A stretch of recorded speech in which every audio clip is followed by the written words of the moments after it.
Salvador da Bahia, Brasil.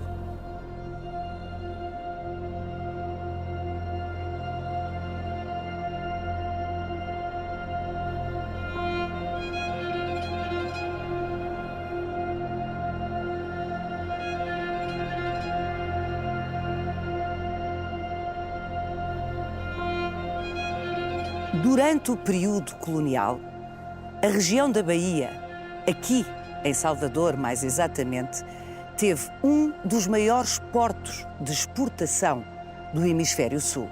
Não por acaso, nesse mesmo período, o Porto de Salvador da Bahia foi aquele para onde mais pessoas foram trazidas do continente africano à força.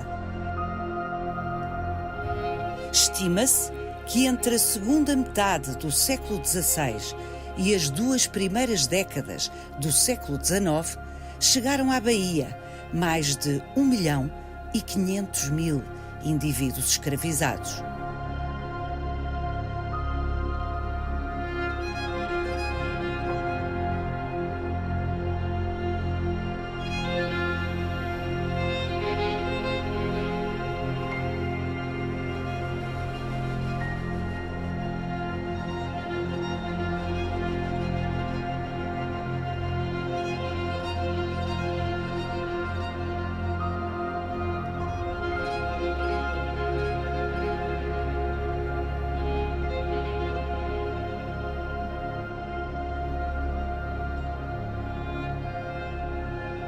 Mas, ao contrário do que durante muito tempo se escreveu, a atitude dos escravizados nunca foi pacífica.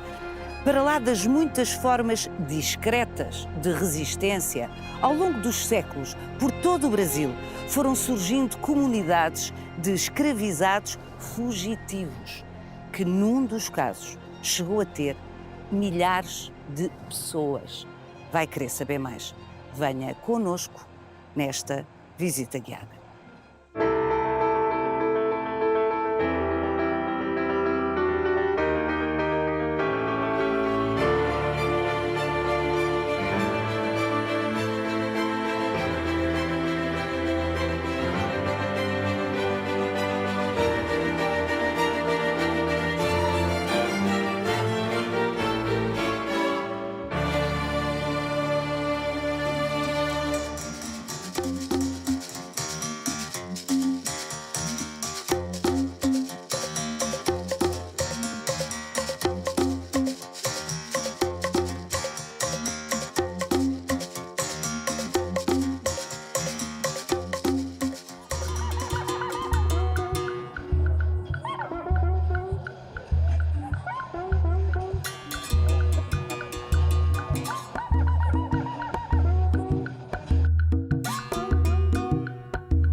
Carlos Silva Júnior.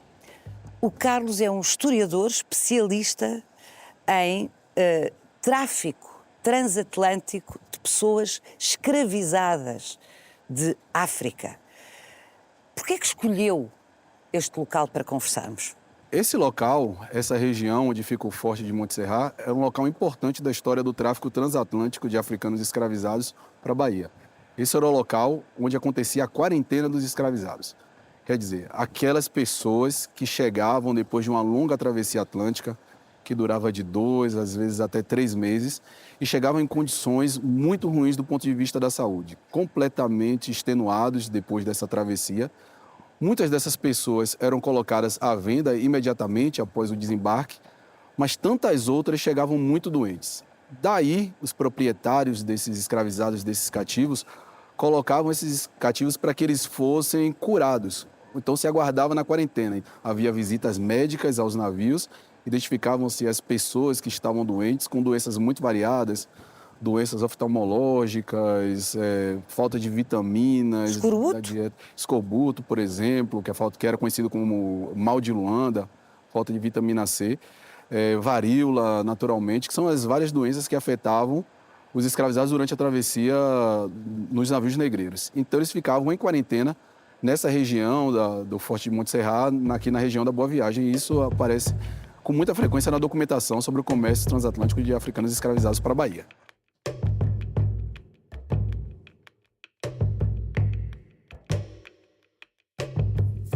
Num mundo em que a ideia de escravizar o outro era qualquer coisa aceite como banal, como comum, por que é que não tentaram usar a força de trabalho indígena escravizando os indígenas? Essa é uma questão muito interessante. Na verdade, os indígenas também foram escravizados, principalmente durante o primeiro século da experiência colonial portuguesa aqui no Brasil, de maneira geral. Século XVI, não é? Século XVI. E até o século XVII, em alguns momentos no século XVIII, você ainda encontra referências na documentação a indígenas em situação de escravidão, principalmente em São Paulo. É muito comum você encontrar nos inventários, por exemplo, indígenas que apareciam na condição de propriedade de colonos, por exemplo. Agora, um conjunto de questões dificultava a escravização indígena. Tem uma primeira questão relacionada à demografia.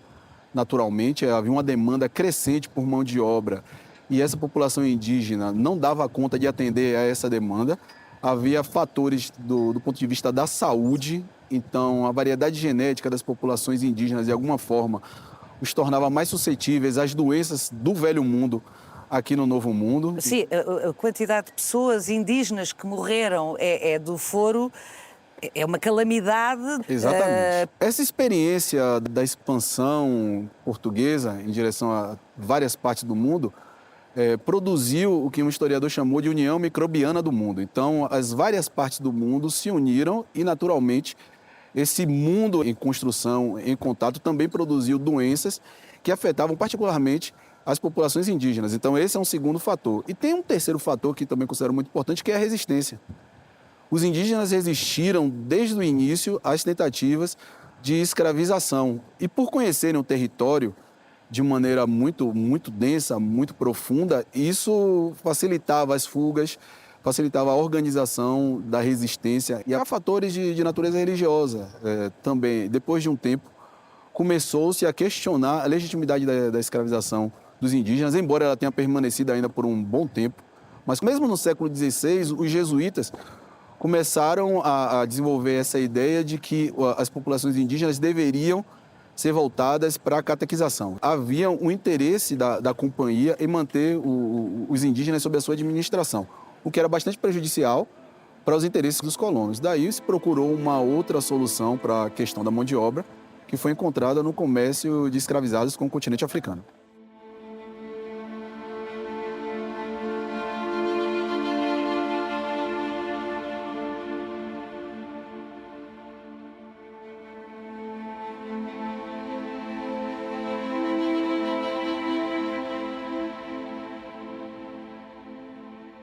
Salvador é uma povoação fundada com o objetivo expresso do rei Dom João III de Portugal de passar a ser a capital do governo-geral da América Portuguesa em 1549.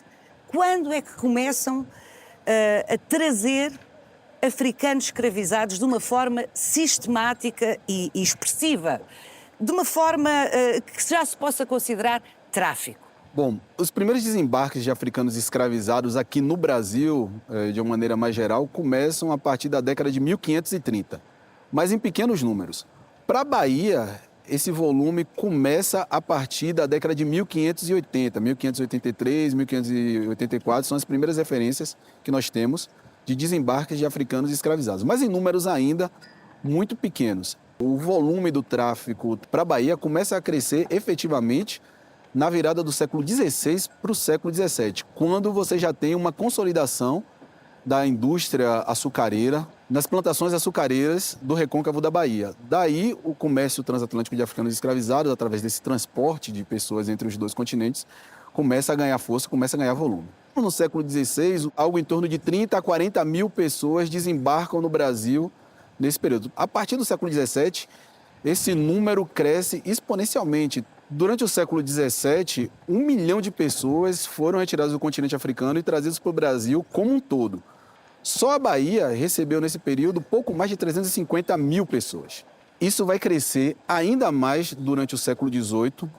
O cômputo total, segundo as estimativas, é de 2 milhões de pessoas e a Bahia, desse número, recebe aproximadamente 900 mil pessoas, então quase metade de todos os africanos e africanas escravizadas que são retirados do continente africano.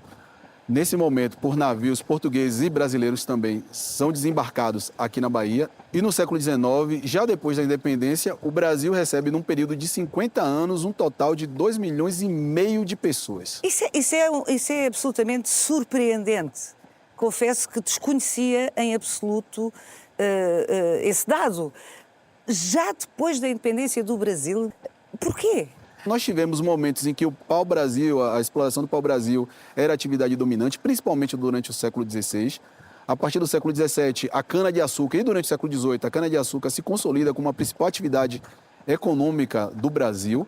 E no século XIX, nós temos o período da expansão do café. E essa expansão crescente do café demandava um número muito grande de escravizados. Daí porque, durante o século XIX, nesse período em que o café se torna o principal produto da pauta de exportações brasileiras, já depois da independência, é importante dizer, o Brasil tem esse crescimento brutal no conjunto de pessoas escravizadas que são trazidas da África para o Brasil. Talvez o grande ciclo da história do Brasil durante esse período colonial e durante o período do Império é o ciclo do comércio negreiro.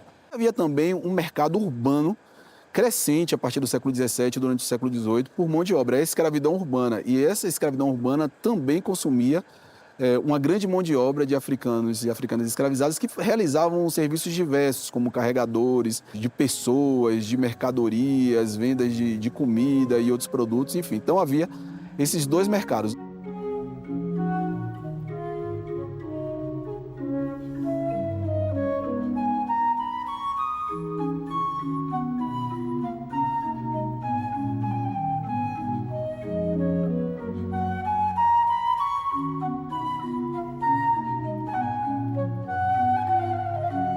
As fortunas, aliás, o Carlos já fez menção a isso, as fortunas que se construíram em cima do tráfico foram imensas. E há situações que hoje, séculos depois, e com, obviamente, outro quadro mental, nos parecem quase incompreensíveis. Os escravizados africanos libertos que passam a ser escravocratas, que passam a ser escravistas. Há casos desses aqui em Salvador da Bahia. Essa é uma das grandes contradições da escravidão e que mostra a força da escravidão. Que até mesmo pessoas que foram escravizadas, mais tarde participavam desse comércio. A sociedade brasileira, de uma maneira geral, ela estava muito pautada, muito baseada na posse de escravizados. Os viajantes que passaram pela Bahia durante o século XVII, século XVIII, faziam muita menção a isso, como todo mundo, todas as pessoas que podiam, adquiriam pelo menos um escravizado. Há algum cálculo? É claro que devia variar imenso, mas há algum cálculo do quanto podia custar uma pessoa nesse mercado? Bom, nós temos algumas informações a respeito disso a partir dos inventários. Agora, esses valores eles mudam de acordo com o período. Então, é difícil estabelecer uma estimativa. Nós sabemos que os escravizados recém-chegados, homens, jovens, sem barba, mulheres, todos esses tinham valores diferentes. Mas, por exemplo, alguns senhores de engenho, de propriedades açucareiras, costumavam reclamar que na virada do século XVII para o início do século XVIII, o valor dos escravizados havia crescido imensamente. Um escravizado que no final do século XVII custava 40 mil réis, no início do século XVIII custava 150 mil réis, às vezes 200 mil réis. Porque a procura tinha aumentado imenso. Um resultante da procura em outras regiões do país. Por exemplo, Minas Gerais. Com a descoberta do ouro, os mineiros começaram a demandar um número imenso de escravizados. Então, eles tinham condições, devido à atividade de mineração de pagar mais. Então, os comerciantes negreiros, os traficantes, aumentavam o preço dos cativos, o que prejudicava os interesses dos plantadores da região do Recôncavo, dos plantadores dessa área açucareira. Então, esses números variam bastante, mas é possível estimar entre 150 a 200 mil réis. E dependendo da especialização do escravizado, esse número podia aumentar ainda mais, 250 a 300 mil réis.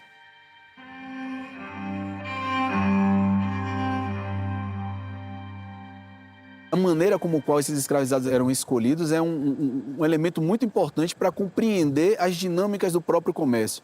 Então, havia estereótipos naturalmente, mas havia também competências técnicas que já eram conhecidas pelos africanos desde a África e que eram colocadas a serviço dos interesses escravistas aqui. Então, isso explica, por exemplo, por que em determinados momentos certas regiões do continente africano foram preferidas em detrimento de outras. Para ficar num exemplo, as populações que vêm da África Ocidental, especialmente de uma área que era conhecida durante o século XVII, XVIII e XIX como Costa da Mina, que hoje correspondem aos países do Togo, do Benin e o sudoeste da Nigéria, nessa área, os africanos dessa região, que eram chamados de Minas, de uma maneira bastante genérica, porque eram muitos povos, mas havia esse grande rótulo chamado de Minas, eles eram muito desejados em Minas Gerais, por exemplo, porque havia essa ideia de que eles dominavam técnicas de metalurgia e técnicas de conhecimento do ouro. Muitas dessas ideias eram estereótipos, porque efetivamente da região da Costa da Mina, de onde vieram a maior parte dos escravizados que desembarcaram na Bahia, e muitos desses escravizados da Bahia eram mandados para Minas Gerais, eles não vinham exatamente de regiões onde o ouro era tão abundante. Porém, há outras regiões próximas, como por exemplo em Gana, onde nós tivemos um número pequeno, mas tivemos também escravizados dessa área que foram desembarcados aqui, que provavelmente ensinaram as técnicas para as outras pessoas. Mas isso se difundia como um grande estereótipo de que os africanos de nação mina eram conhecedores das técnicas de prospecção de ouro, da descoberta de ouro, e por isso você encontra na demografia de Minas Gerais, de maneira muito positiva, a presença de africanos minas, africanos dessa região da Costa da Mina. Carlos, temos estado a conversar sobre como é que as coisas se processavam à chegada das pessoas africanas escravizadas, aqui em Salvador e no Brasil em geral. Vamos agora falar como é que as coisas se processavam à partida. Os portugueses nunca conseguiram efetivamente adentrar o interior do continente africano. Então, as negociações eram realizadas principalmente com as chefias locais, com os chefes locais, com as elites políticas e com as elites econômicas que garantiam esse suprimento de escravizados que eram exigidos pelos navios negreiros de bandeira portuguesa e navios negreiros também no Brasil. Há regiões onde os portugueses conseguiram, de alguma maneira, se enraizar, como, por exemplo, em Luanda. Então, eles conseguiram conquistar a região da ilha de Luanda, que fica em Angola, ou de Moçambique, onde no século XVIII se estabeleceu uma administração colonial, tanto em Luanda quanto em Moçambique. Luanda muito mais cedo. Sim, mas são exceções. Mas são exceções. São exceções, porque de facto até finais do século XIX, inícios do século XX, com a corrida à África, como o Carlos sabe muito melhor que eu, não houve colonização do continente africano. Não houve ocupação por parte dos europeus do continente africano. Até um momento do final do século XIX, quando nós temos o estabelecimento do colonialismo, efetivamente, do ponto de vista jurídico, inclusive, as experiências de ocupação portuguesa no litoral africano ficavam restritas a poucos espaços. De maneira geral, o comércio era realizado com as autoridades locais. Havia um processo de escravização que começava no continente africano, através dessas ações de captura ou dessas punições judiciais que haviam se transformado ao longo do tempo, o que nós chamamos das transformações da escravidão no próprio continente africano. A escravidão da África existia, antes da chegada dos europeus, existia, só que ela é transformada por uma dinâmica atlântica que exige um número cada vez maior de escravizados. E aí você tem essas transformações. Então, essas elites políticas e essas elites econômicas africanas contribuíram significativamente para o aumento desses processos judiciais, para o aumento dessas punições e para o aumento de uma oferta de cativos que era provocada por uma demanda cada vez maior que vinha da Europa ou que vinha das Américas. Esses reinos africanos negociavam principalmente com prisioneiros de guerra. Então, durante os conflitos internos, que são variados, por razões variadas, expansão territorial, entre outros aspectos, os prisioneiros de guerra eram frequentemente vendidos aos navios europeus, de uma maneira geral, os navios de Portugal e do Brasil, mais particularmente. Então, esse era o grande, o que de alguma forma representava a maior parte dos escravizados. A partir do momento que a atividade negreira, que o comércio transatlântico vai se especializando, porque é importante dizer, entre o século XVI e o século XIX, essa atividade desse comércio transatlântico de pessoas escravizadas vai ganhando um nível de especialização muito grande e a demanda vai crescendo, então isso vai provocando processos internos do continente africano, o aumento das guerras, o aumento das punições, e todas essas punições geradas por esses processos internos acabam resultando na expansão do número de escravizados que são vendidos para os navios negreiros de bandeiras europeias. Bom, e é preciso dizer que logo a seguir aos portugueses veio os ingleses, não é? Entre o final do século XV e durante o século XVI, os portugueses estão na dianteira, eles são a liderança desse comércio de escravizados, que, como eu falei, ainda aparece de uma maneira tímida se nós compararmos com os números dos períodos posteriores. Só que desde meados do século XVII, outros agentes europeus entram nesse negócio. Os ingleses, os holandeses, os franceses. Então, o comércio negreiro transatlântico se torna uma atividade global. É um comércio global de escravizados, onde várias nações europeias, além dessas que eu mencionei, dinamarqueses, outros grupos, outras nações, também se metem nesse comércio. Só como um exemplo, no século XVIII, a principal nação escravista do mundo não eram os portugueses ou os brasileiros, eram os ingleses. Ninguém exportou mais cativos pelo Atlântico no século XVIII do que os ingleses, para alimentar também a demanda dos plantadores de cana-de-açúcar nas suas possessões no Caribe, no caso dos ingleses, dos holandeses e dos franceses.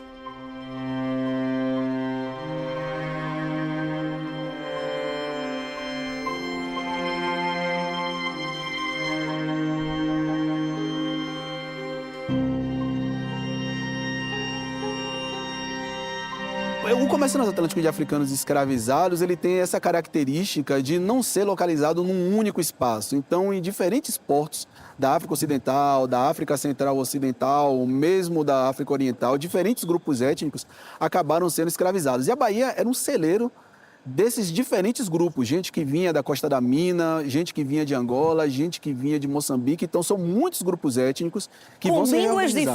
Com línguas diferentes. Com culturas diferentes. Com visões de mundo diferentes e que vão se reorganizar aqui, inclusive uma reorganização para resistir à escravidão. Isso que o Carlos Silva Júnior está a dizer é perfeito para a conversa que eu vou ter a seguir com o historiador João José Reis, que precisamente nos vai falar de como o processo dos escravizados ao longo desses séculos todos de que nos esteve a falar não foi pacífico. Nunca foi pacífico, ao contrário do que durante muito tempo se escreveu. Muito obrigada, Carlos Silva Júnior. Vou, como digo, ter agora com João José Reis. Obrigado.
João José Reis, entre 1580, década em que se começou a intensificar o tráfico de africanos escravizados para o Brasil, e 1888, a data da abolição da escravatura aqui, a atitude dos africanos escravizados não foi passiva. Não foi mesmo. O que a gente se engana é que a gente considera apenas como resistência, como rebeldia, os movimentos coletivos. Mas a resistência mais permanente, mais duradoura foi a resistência individual, feita tanto no interior das casas como dos engenhos, né? Nas cidades, que eram também um centro importante da escravidão brasileira. Uma resistência capilar, né? Uma resistência pontual, mas permanente, né? De boicote, por exemplo, a produção, né? De fazer corpo mole, tanto no trabalho urbano quanto no trabalho do campo, né? E a fuga individual, um fenômeno sistemático durante todo o período da escravidão, né? E daí temos também, por exemplo, a fuga individual se transformando em fuga grupal na formação de quilombos que eram de todo tipo, né? Explica o que é quilombo. Quilombo é uma aglomeração, é a reunião de escravizados fugitivos, né? Que deixam os seus senhores e se organizam quer em lugares remotos, quer nos arredores das grandes cidades, das minas, das plantações. Então há todo tipo de quilombo e todo tamanho de quilombo. Inclusive quilombos móveis, né, que estavam num dia aqui, vinha uma tropa, eles se movimentavam para um outro local, entendeu? E ficavam se movimentando, não estabelecidos ainda, com plantações, inclusive com mineração, né? Então, quando esses quilombos cresciam, a ponto de formar comunidades de fugitivos, inclusive com descendência, aí temos um outro tipo de fenômeno de quilombo maior. O típico quilombo muito populoso foi Palmares, que na verdade não era um quilombo só, era uma federação, né, de mocambos, que é outro nome para quilombo. Na verdade, o termo quilombo, que é um termo africano, foi pela primeira vez aplicado a Palmares. Né? Palmares foi aonde? Palmares, que foi no atual estado de Alagoas.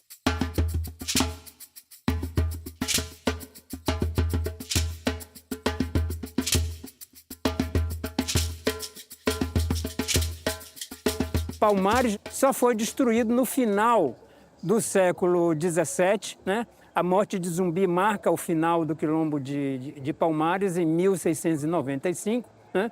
Mas nós tivemos aí 100 anos de vida dessa comunidade que teria chegado a agrupar mais de 10 mil pessoas, Incrível. segundo diversas avaliações, né? Incrível. Foi também uma confederação ou uma federação, né, de mocambos que lutou contra as duas maiores potências na época, os dois maiores impérios, o português e o espanhol. Porque durante a União das Coroas, a luta contra Palmares continuou, né? Já Portugal como parte do Império Espanhol, né? Então, e também dos holandeses, porque durante a ocupação de Pernambuco pelos holandeses, Palmares já existia e o movimento... Inclusive, temos relatos e até desenhos, né, feitos por artistas flamengos do quilombo de Palmares.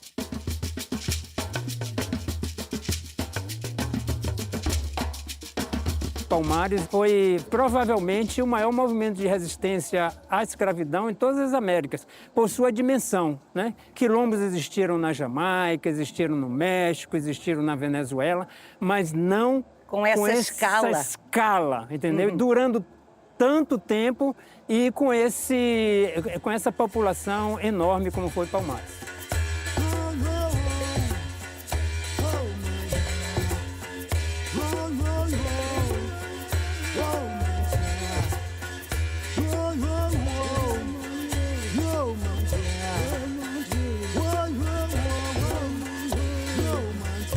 João, um ano antes da coroa de Portugal se vir instalar no Rio de Janeiro para escapar às invasões francesas e para manter a soberania da monarquia portuguesa, vieram em 1808. Em 1807, houve uma importante revolta aqui na Bahia. Isso. Sim, essa revolta foi uma revolta de escravizados de origem Haussá, que é um grupo étnico que existe ainda hoje, naturalmente, no norte da Nigéria. Eles tinham sido vítimas de uma jihad, né, uma guerra santa muçulmana, entre muçulmanos que pregavam um Islã mais depurado, né, mais ortodoxo, contra um Islã desviante, muitas vezes misturado com as religiões locais e assim por diante. Mas também um movimento contra a escravização pelos chefes Haussais, que eram nominalmente muçulmanos, né, de muçulmanos legítimos. Então foi um movimento anti-escravista lá, mas que ao mesmo tempo produziu um enorme volume de prisioneiros de guerra que foram carreados para o litoral e vendidos aos traficantes baianos, né? E eles vieram desembarcar na Bahia, tá? A guerra santa começou em 1804. 3 anos depois, esses Haussais já tentavam derrubar a escravidão na Bahia. Em 1807, eles organizaram uma sofisticada revolta aqui na Bahia, mas que foi descoberta com antecedência e sufocada. Mas foi um movimento, do ponto de vista do planejamento, concessão, muitíssimo sofisticado, né? Com articulações não apenas dentro da cidade, como com o Recôncavo. Ele já tinha, inclusive, essa consciência, digamos assim, estratégica de que, sem ganhar o Recôncavo, que era onde estavam concentrados os escravizados trabalhando nos engenhos, sem adesão desses, nenhuma revolta poderia ser bem-sucedida, né? Os Haussais perderam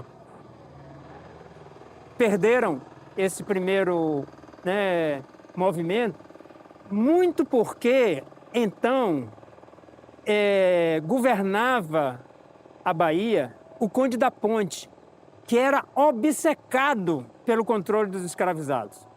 Ele nunca havia pisado, né, num lugar escravista. Ele tinha, embora Lisboa fosse escravista até, né, até bastante, mas ele se surpreendeu com o que ele achava que era uma vida muito folgada dos escravizados na cidade da Bahia, né?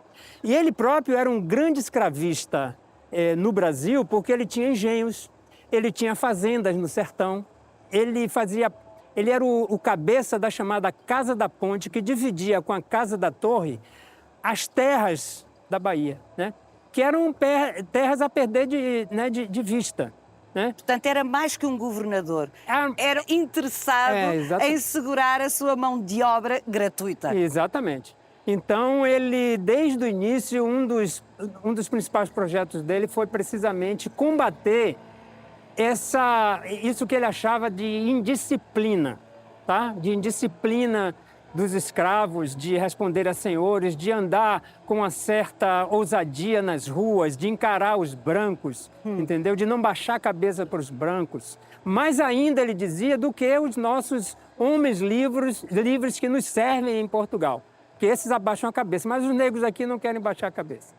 Então, esse homem, ele foi muito, muito, muito dedicado ao combate. Repressão, não é? À repressão. E ele reprimiu quilombos que existiam na periferia da cidade, quilombos e também casas de comunidades religiosas, né, africanas. Provavelmente o que depois vai se chamar de candomblé, né?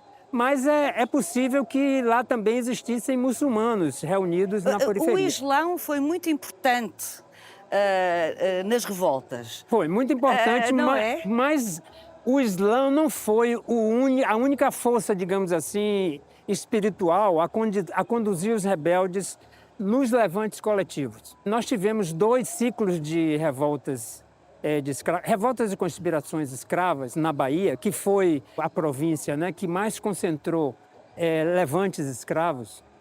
A Bahia. A Bahia. O primeiro ciclo foi precisamente capitaneado e levado a cabo principalmente por Haussais. Como eles vinham de uma zona altamente, densamente muçulmana, né, eles eram muçulmanos e buscavam a ajuda de Alá nesse movimento. né? Tanto que desde 1807... E tinham uma dupla antagonia, desculpe interrompê-lo, João. Religiosa exatamente, e social, exato, era a situação política. de terem sido escravizados por um lado e, por outro lado, Sem estarem dúvida. nas mãos de cristãos, não é? Sem dúvida, você tem essa dimensão. Desde então, desde 1807, há notícias do confisco de papéis escritos em árabe. Mas não sobraram esses papéis no inquérito que foi feito em 1807. Como não sobraram em 1814, que foi uma outra importante revolta. E entre 1807 e 1814, em 1809, houve mais uma revolta que foi caracterizada por uma fuga em massa de Salvador em direção ao Recôncavo. Só que foram barrados no meio do caminho. A mesma coisa em 1814. Uma revolta que começou nos arredores de Salvador, que incendiou, digamos assim, primeiramente uma comunidade que até hoje existe com esse nome de Itapuã, onde existiam armações de baleia, né? Porque a pesca de baleia era uma indústria importantíssima naquela época aqui. E essas armações foram incendiadas, a povoação de Itapuã, muitas casas foram incendiadas e eles tentaram, pela terceira vez, chegar ao Recôncavo. Foram barrados no meio do caminho. A revolta de 1814 já não tinha no governo mais o Conde da Ponte, tinha o Conde dos Arcos, né? E aí temos uma interessante, como dizer assim, comparação a ser feita entre o estilo de governo do Conde da Ponte, que era o falcão, né? Que era o repressor, e o Conde dos Arcos. O Conde dos Arcos, que era um filho do iluminismo, ele entendia que a revolta escrava resultava do maltratamento que os escravos recebiam dos seus senhores. Então, ele queria que os senhores mudassem o seu estilo de governo, senhores que já haviam se acostumado com o estilo de governo do Conde da Ponte. Entendeu? Então, ele não conseguiu e houve um conflito, na verdade, muito forte entre o Conde dos Arcos e o então comandante das armas, que era também senhor de engenho, e que chegou a viajar para o Rio de Janeiro para se queixar de que o Conde dos Arcos ficava passando a mão na cabeça dos escravizados e, por isso, eles se tornaram ainda mais rebeldes. É muito interessante o João estar a chamar a esta nossa conversa esses dois governos e esses dois estilos de abordagem, porque de alguma forma isso vai perpetuar-se já depois da independência, não é? Essa tensão entre escravistas, velha guarda, de pulso duro, e os outros mais com uma posição mais humanista. Portanto, nada disto é uniforme. Isso, não, exatamente. Nada disto é uniforme. Nem os senhores, nem os governadores, nem os escravizados. Isso, exatamente. Eram os intolerantes versus os negociadores. Entendeu? Havia governantes em todas as escalas de poder. Quer ver uma coisa interessante? Porque vocês sabem que a corte parou na Bahia antes de seguir. Sim. Né? O Dom João ficou aqui algumas semanas. E durante esse período, os escravizados cantaram cantigas na rua dizendo que agora o tempo da chibatada tinha acabado. Era o tempo do Conde da Ponte. Entendeu? Porque agora o grande, né, o senhor de todos nós, de todos eles, né, estava aqui. E de fato parece que o Conde da Ponte amainou. Mas aí quando o Dom João saiu, voltou a mesma. Foi para o Rio de Janeiro, voltou. Felizmente para os escravizados, logo depois ele morre. Agora, na hora de reprimir o levante mesmo, o Conde dos Arcos agiu da mesma forma. Claro. E não só contra os escravizados, mas contra, por exemplo, a revolta independentista, né, de 1817 em Pernambuco, cujos réus foram julgados aqui na Bahia, condenados, e ele foi duríssimo, mandou tropas, entendeu? O Conde dos Arcos foi o responsável pelo massacre contra os rebeldes independentistas em 1817. Portanto, tratava-se de controlar, era a palavra. De controlar. Agora, no cotidiano, a visão do Conde dos Arcos era essa, de que os escravistas é que deveriam maneirar no tratamento aos seus Ou seja, escravizados. suavizar o tratamento aos escravizados. Exatamente.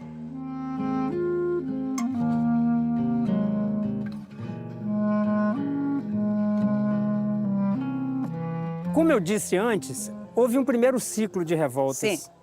Hausais. Depois houve um ciclo mais intenso de revoltas dos Nagôs, que era como os Iorubás eram chamados na Bahia. O conflito da década de 1820 foi a intensificação de conflitos internos em Oió. Oió era o principal reino iorubá e o grupo de iorubás muçulmanos concentrados no território de Ilorin. É esse grupo que perde a guerra e são vendidos como escravizados no litoral aos traficantes baianos e vêm desembarcar na Bahia, tá? E isso está acontecendo em meados da década de 1820. E é exatamente nesse momento que os porões dos navios se enchem de devotos do candomblé. Homens, mulheres, crianças, jovens, adultos, entendeu? Então, o que nós temos ao final, digamos, da primeira metade do século XIX, é uma população iorubá chamada Nagô, na Bahia, que é majoritariamente devota de candomblé, tá? Mas que tem uma minoria também importante de militantes muçulmanos que, ao chegarem aqui, continuam a pregação, né? E convertem muitos desses outros iorubás nagôs, tá? Então, esse grupo de nagôs muçulmanos, que eram chamados de malês, a palavra malê vem da palavra imalê, que em iorubá significa muçulmano, precisamente. Esse grupo de malês fazem a revolta de 1835, a maior revolta urbana das Américas escravistas. Foi a revolta de 1835, conhecida como Revolta dos Malês.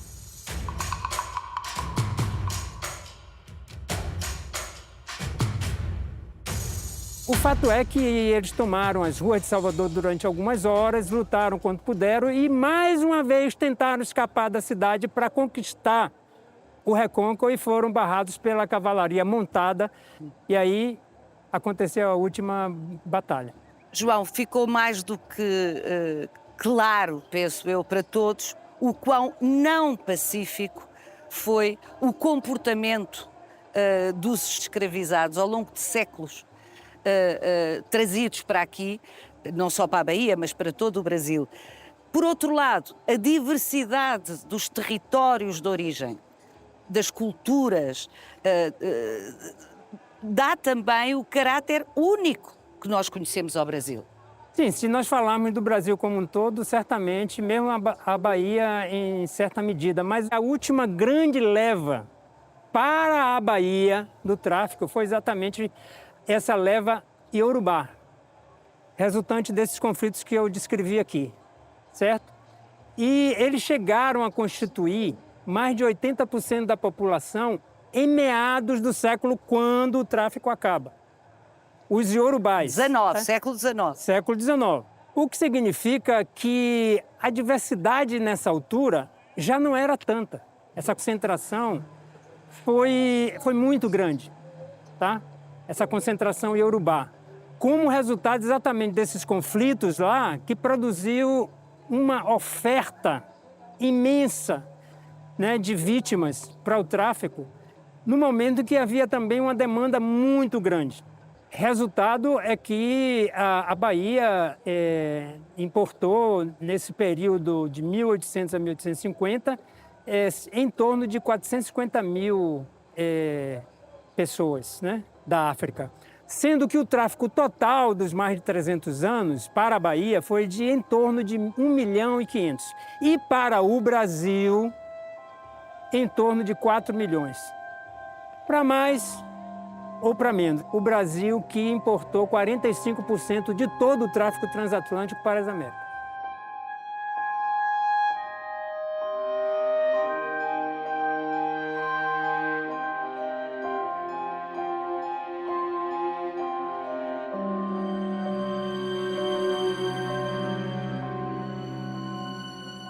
Reveja este e os outros Visita Guiada em RTP Play e siga-nos no Instagram e no Facebook.